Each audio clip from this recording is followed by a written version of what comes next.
Hi.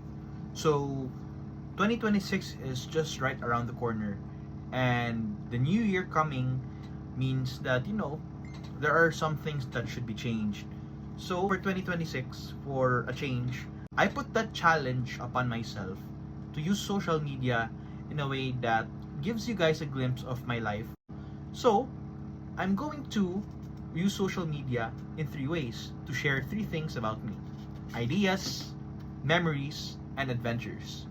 For ideas, I'm going to share on book reviews and also some perspectives on issues on how the way I look at it and how I would go about with it. I would like to share also are my memories, some things on the memories of the past, and maybe reconnect with old friends.